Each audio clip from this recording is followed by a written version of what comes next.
11-12 তারিখ যার যা কাজ করার ডিউটি ছিল করেনি, তা আমি কোনো মন্তব্য করব না। আমি কোনো মন্তব্য করব না।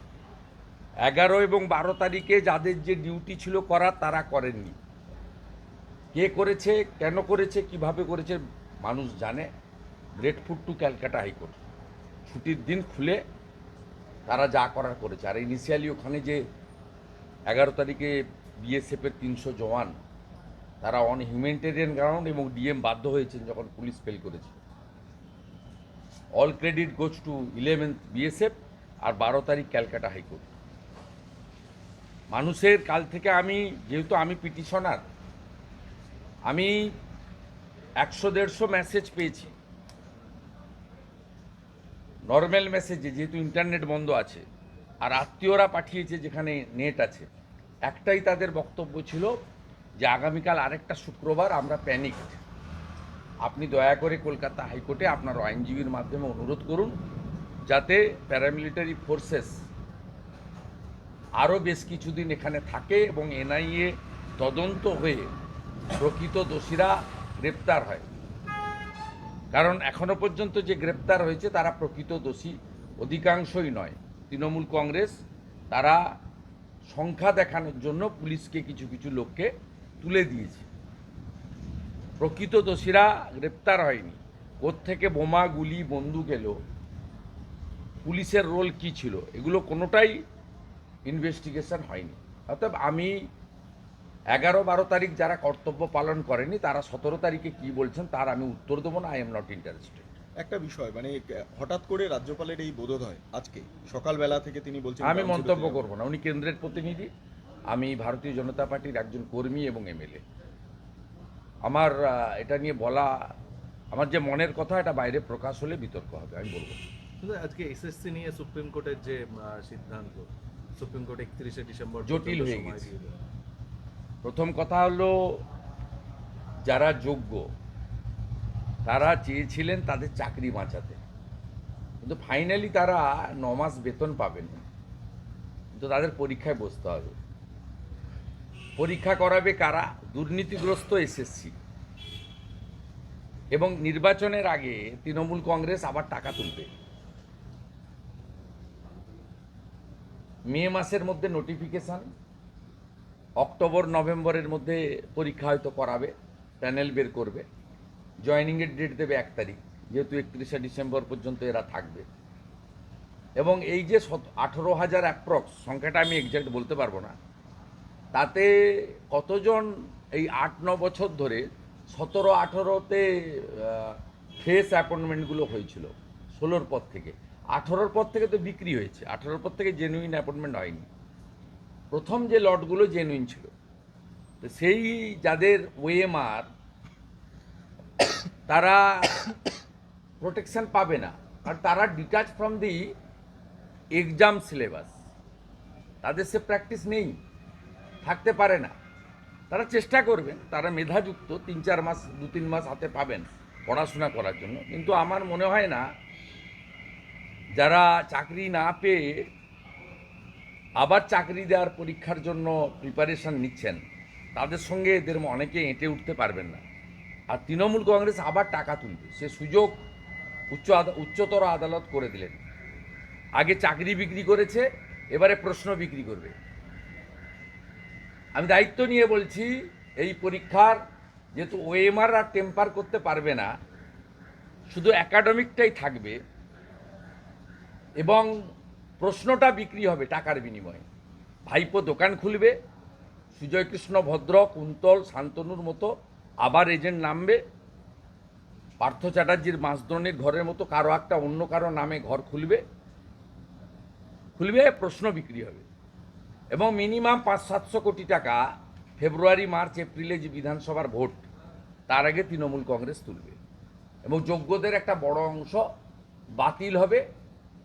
মেধাযুক্ত যারা আশা করছেন চাকরি পাবেন, তারাও পাবেন না। তারা তো প্রশ্ন জানতে পারবেন না, তারা প্রশ্ন কিনতেও পারবেন না। প্রশ্ন বিক্রি করবে তৃণমূল, প্রশ্ন কিনবে যাদের অর্থ আছে, এবং তারা 82-84, যদি 100 নম্বরের হয় 82-84, যদি 50 নম্বরের হয় 44-46 করে নাম্বার পাবে। এবং ওএমআরের নাম্বার জাম্প করে গেলে ভাইবা তো ওদের হাতে থাকবে 10 নম্বর। 10 নম্বর তো তৃণমূলের হাতে আছেই। 9.5, 9, 9.25 দেবে। আর যাদেরকে বাতিল করতে হবে তাদেরকে 2 দেবে, 1 দেবে, 1.5 দেবে। শুধু একাডেমিকটাই পারবে না টেম্পার করতে। ওএমআর খাতা টেম্পার হবে না, প্রশ্ন বিক্রি হবে এবং তৃণমূল আবার 500 কোটি টাকা তুলবে নির্বাচনে খরচ করে। দাদা একটা বিষয়, যারা ঘরছাড়া হয়েছেন, যারা আজকে রাজভবনে গিয়েছিলেন, তারা বলছেন আমরা ফিরতে পারবো না, আমাদের ক্যাম্পেই গিয়ে থাকতে হবে, যা পরিস্থিতি বিএসএফ যদি আমি না থাকে- আপনাকে পরিষ্কার কথা বলে দিচ্ছি, বিএসএফ সিআরপিএফ পার্মানেন্ট থাকে না। বিএসএফটা বর্ডার এলাকা, কিন্তু সিআরপিএফ বিএসএফ যেটা general law and order duty করছে, আজকেও এক্সটেন্স করেছে। আমি কোর্টের কাছে কৃতজ্ঞ, তারা আজকেও ইন্টারিম অর্ডারে কয়েকটা পয়েন্ট দিয়েছে এবং আমরা আজকে কেন্দ্রীয় সরকারের রিপোর্টও অত্যন্ত, আমার লয়ার পেয়েছে, আমাকে পাঠিয়েছে। রাজ্যের রিপোর্ট অত্যন্ত উদাসীন ছিল, তারা নাকি প্রচুর কাজকর্ম করছেন দেখিয়েছেন, কিন্তু কেন্দ্র বলেছে, কেন্দ্রীয় ইউনিয়নের যে রিপোর্ট, সেই রিপোর্ট খুব অত্যন্ত প্র্যাকটিক্যাল। আমি ধন্যবাদ জানাবো ইউনিয়নকে এবং সর্বোপরি স্পেশাল বেঞ্চকে, তারা এক্সটেন্ড করে দিয়েছেন 21 তারিখ পর্যন্ত। আপনাকে বলি পার্মানেন্ট থাকবে না। সলিউশন ওখানে, এটা কমিউনাল রাইট নয়, এটা ধর্মযুদ্ধ। এরা কাশ্মীরের মতো হিন্দুদের সরাতে চায়। সলিউশন আমি দুভাবে বলতে পারি। একটা হচ্ছে এনআইএকে দিয়ে ওখানে একদম রুটটাকে নষ্ট করে দেওয়া। ধরুন কালকে আমি টুইট করেছি ইনজাম আজকে অ্যারেস্ট হয়েছে। এর আগে তো বলছিল বাংলাদেশ, তুরস্ক, কত গল্প। ইনজামকে, ইনজামাম, তিনি হচ্ছেন ধুলিয়ান মিউনিসিপ্যালিটির তৃণমূলের চেয়ারম্যান। বাধ্য হয়েছে অ্যারেস্ট করতে, এক্সপোজ করে দিয়েছি ডকুমেন্টারি এভিডেন্স দিয়ে। স্বাভাবিকভাবে আমার বক্তব্য হচ্ছে এনআইএ ইনভেস্টিগেশন চার্জশিট দেওয়া পর্যন্ত প্যারামিলিটারি ওখানে রাখা উচিত, 1 নম্বর। সেকেন্ড থিং হচ্ছে বাংলাদেশ থেকে যে 50 কিলোমিটার বর্ডার এলাকা এবং যেখানে হিন্দু জনসংখ্যা অত্যন্ত কম, 20%-এর নিচে, তাদেরকে কাশ্মীরের পাকিস্তান সীমান্তবর্তী এলাকার মতো বৈধ লাইসেন্সযুক্ত আগ্নেয়াস্ত্র দেওয়া উচিত। আত্মরক্ষার অধিকার প্রত্যেকের আছে। হিন্দুদের কাশ্মীরের তো বর্ডারের বহু গ্রামে এই ব্যবস্থা আছে, স্পেশাল অ্যাক্টের আওতায় আছে তো। কাশ্মীরে যা আছে সেম মডেল যদি মুর্শিদাবাদ এলাকায় আপনারা না করতে পারেন, তাহলে 10-15% হিন্দু যেখানে আছে, হিন্দু থাকবে না। এটা তো বিরাট বললেন আপনি। এটাই বাস্তব, আপনি ওখানে খোঁজ নেবেন, এটাই হচ্ছে বাস্তব। লাইসেন্সযুক্ত আত্মরক্ষার জন্য এদেরকে ব্যবস্থা করা উচিত। কাশ্মীরের পাকিস্তান সীমান্তবর্তী গ্রামে যে ব্যবস্থা আছে, সেই একই ব্যবস্থা বাংলাদেশ সীমান্তবর্তী, ক্লোজ বাংলাদেশ সীমান্তবর্তী এবং যেখানে হিন্দুদের সংখ্যা অত্যন্ত কম, 10-15-20%, এটা করা উচিত। এবং এনআইএ যতক্ষণ না এই রিলিজিয়াস রাইটকে, কনস্পিরেটার, ফান্ডার এবং আর্মস ওয়েপেন্স এসছে, একে একেবারে উপড়ে ফেলতে পারে, ততক্ষণ পর্যন্ত ওখানে প্যারামিলিটারি ফোর্স রেখে এনআইএ ইনভেস্টিগেশন কমপ্লিট করা উচিত আপ টু চার্জশিট। আর ইলেকশন কি সম্ভব? শেষ প্রশ্ন, ইলেকশন কি ওখানে সম্ভব? মানে কোথায়? যা পরিস্থিতি, গোটা পশ্চিমবঙ্গেই রাষ্ট্রপতি শাসন ছাড়া ইলেকশন ইসিআই করতে পারবে না। যেখানে 50%-এর নিচে হিন্দু আছে, বহু জায়গায় ভোট দিতে দেয়নি 21 এবং 24-এ, এবারে আরও মাস স্কেলে দেবে না।